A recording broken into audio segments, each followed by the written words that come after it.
Бортисны үйлдвэрийн захирал 2 хөлгөө Монгол Улсын эрүүл мэндийн гавьяат ажилласан оюун цэс гэж эмэгтэй байна.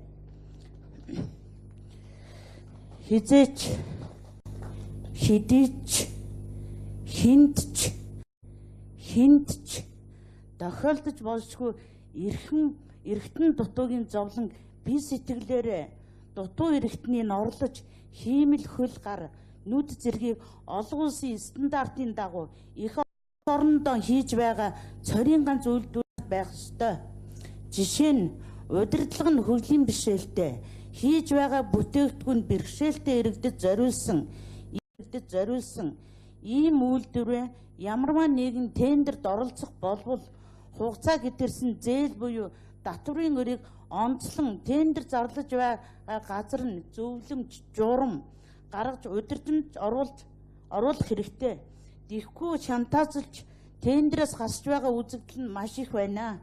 Хөөрхий хэдэм баялаг бүтээгч хөгжлийн бишрэлтэй иргэд чинь үнэхээр мохож байна. Ийм учраас холбоогоор дамжуулан баялаг бүтээгчийн холбоогоор дамжуулан жижиг дундын хуулийн төсөлд хөгжлийн бишрэлтэй иргэд биднийг харгалзлан онцлон заалд оруулж ихийг хүсье. За тэгээ энд байгаа цугларсан бүх хүмүүстээ эрхэм хүндэт одоо Эрдэнэт гишүүн маань сайд байхдаа цорын ганц хөгжлийн бишрэлтэй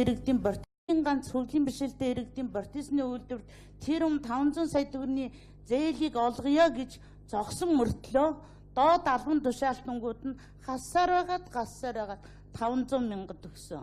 500 мянган төгрөгийн бие гэдэд зориулсан мундаг том үйлдвэр байгуулна гэд 3 дугаар эмнэлгийн ард 5 давхар шар байшин барьсан.